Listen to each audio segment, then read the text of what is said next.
ઘણા સમય પહેલાંની વાત છે. એક નદીના કિનારે એક સંન્યાસી આશ્રમમાં રહેતા હતા. સંન્યાસી ખૂબ જ દયાળુ અને સિદ્ધ હતા. એક વખતની વાત છે, સંન્યાસી નદીમાં સ્નાન કરી રહ્યા હતા. ત્યારે તેમણે જોયું કે એક સમડી એક નાનકડી ઉંદરડીને પોતાના પંજામાં દબાવીને ઉડી રહી હતી. અચાનક સમડીના પંજાથી છૂટીને ઉંદરડી સંન્યાસીના હાથમાં આવી પડી. સંન્યાસી ખૂબ જ પ્રસન્ન થયા. ઈશ્વરની મહિમા પણ નિરાલી છે. આ નાનકડા જીવને સમડીનો ભોજન બનવાથી બચાવી લીધું. સંન્યાસીએ જોયું, ઉંદરડીને પકડવા માટે સમડી હજુ પણ આકાશમાં ઉડી રહી હતી. સંન્યાસીના મનમાં દયા આવી. તેમણે તે ઉંદરને પોતાની શક્તિથી એક નાનકડી છોકરી બનાવી દીધી અને પોતાના આશ્રમમાં લઈ આવ્યા અને પત્નીને કહ્યું, અમારી કોઈ સંતાન નથી, એટલા માટે ઈ કન્યાને ભગવાનની કૃપા અને આશીર્વાદ સમજીને આપને સ્વીકાર કરવું જોઈએ. હા હા, કેમ નહીં? સંન્યાસીની પત્ની ખૂબ જ ખુશ થઈ. તેણે ખુશી ખુશી તે નાનકડી છોકરીને પોતાની પુત્રીના રૂપમાં સ્વીકાર કરી લીધી. આશ્રમમાં ધીરે ધીરે તે છોકરી મોટી અને શિક્ષિત થઈ ગઈ. એક દિવસ સંન્યાસીએ પોતાની પત્નીને કહ્યું, આપણી કન્યા ખૂબ જ ગુણી અને સુશીલ છે. વિવાહ યોગ્ય પણ થઈ ગઈ છે. હવે યોગ્ય વર ગોતીને તેનું લગ્ન કરી દેવો જોઈએ. સંન્યાસીની પત્નીએ પોતાની સહમતિ આપી દીધી. ત્યાં જ સંન્યાસીની પુત્રી આવી ગઈ. માતા પિતાની વાત સાંભળીને પુત્રીએ કહ્યું, પિતાશ્રી, હું કંઈક એવા તેવા પુરુષની સાથે નહીં લગ્ન કરીશ. હું એમની સાથે જ લગ્ન કરીશ જો દુનિયાનો સૌથી શક્તિશાળી વ્યક્તિ હોય. દીકરીની વાત સાંભળીને સંન્યાસીએ કહ્યું, ઠીક છે દીકરી, જેવું તું ઈચ્છે છે તેવું જ થશે. તારો વિવાહ હું વિશ્વના સૌથી શક્તિશાળી વ્યક્તિથી કરીશ. સંન્યાસીએ વિચાર્યું, સંસારમાં સૂર્ય સૌથી શક્તિશાળી છે. હું મારી પુત્રીનો વિવાહ સૂર્ય સાથે કરીશ. બીજા દિવસે સવારે સંન્યાસીએ તેની શક્તિથી સૂર્યને બોલાવીને કહ્યું, સૂર્યદેવ, તમે સંસારમાં સૌથી વધારે શક્તિશાળી છો. કૃપા કરીને મારી ગુણી અને સુશીલ દીકરીથી લગ્ન કરી લેજો. હું લગ્ન માટે તૈયાર છું, પણ એકવાર તમારી દીકરીને પૂછી લો, શું તે મારી સાથે લગ્ન કરવા માટે તૈયાર છે? જ્યારે સંન્યાસીએ તેની દીકરીને પૂછ્યું, ત્યારે એણે આ કહીને લગ્ન કરવા માટેની ના પાડી દીધી. પિતાશ્રી, મને ખબર છે સૂર્ય ખૂબ જ શક્તિશાળી છે. આખા વિશ્વને પ્રકાશ આપે છે, પણ તે ખૂબ જ ગરમ છે.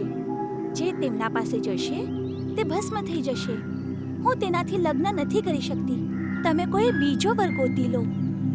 સૂર્યએ સલાહ આપી કે તમે વાદળદેવ પાસે જાઓ. તેઓ મારાથી પણ વધારે શક્તિશાળી છે. તેઓ મારા પ્રકાશને પણ રોકી દે છે. સૂર્યની વાત સાંભળીને સંન્યાસીએ પોતાની શક્તિથી વાદળદેવને બોલાવ્યો અને કહ્યું, વાદળદેવ, હું મારા પુત્રીનો લગ્ન તમારા સાથે કરવા ઈચ્છું છું. વાદળદેવે કહ્યું, હું તમારી કન્યા સાથે લગ્ન કરવા માટે તૈયાર છું, પણ એકવાર તમે તમારી પુત્રીને પૂછી લો. સંન્યાસીએ જ્યારે દીકરીને પૂછ્યું, ત્યારે દીકરીએ વાદળદેવથી પણ લગ્ન કરવા માટે ના પાડી દીધી અને કહ્યું, વાદળદેવ ભીનું અને ઠંડુ પણ છે. મારા માટે કોઈ બીજો વર ગોતી લો. દીકરીની વાત સાંભળીને સંન્યાસી વિચારમાં પડી ગયો કે હવે હું વિવાહનો પ્રસ્તાવ લઈને કોની પાસે જાઉં? ત્યારે વાદળદેવે સલાહ આપી, વાયુદેવની પાસે જાઓ. તે મારાથી પણ વધારે શક્તિશાળી છે. તે જ્યાં ઈચ્છે મને ઉડાવીને લઈ જઈ શકે છે. વાદળદેવની વાત માનીને સંન્યાસીએ પોતાની શક્તિથી પવનદેવને બોલાવ્યો, પણ સંન્યાસીની દીકરીએ તેમનાથી પણ લગ્ન કરવા માટે ના પાડી દીધી અને કહ્યું, પવનદેવ તો ક્યારેય સ્થિર નથી રહેતા. ત્યારે પવનદેવે કહ્યું, તમે તમારી દીકરીના લગ્ન પર્વતદેવથી કરો. તેઓ મારાથી પણ વધારે શક્તિશાળી છે. આવી રીતે સંન્યાસીએ પર્વતદેવને બોલાવ્યા. તેમને પણ તેમની દીકરીએ ના પાડી દીધી, એ કહીને કે તેઓ તો ઘણા કઠોર છે. હવે સંન્યાસીને ખૂબ જ ચિંતા થવા લાગી, કારણ કે તેમની દીકરી દરેકને ના પાડી રહી હતી. ત્યારે પર્વતદેવે કહ્યું, હે ઋષિવર, એકવાર તમે ઉંદરાઓની રાજાને પૂછી લો. તે તો મારાથી પણ વધારે શક્તિશાળી છે. મેં એટલો કઠોર છું, છતાં પણ તે મારા શરીરને છેદી દે છે.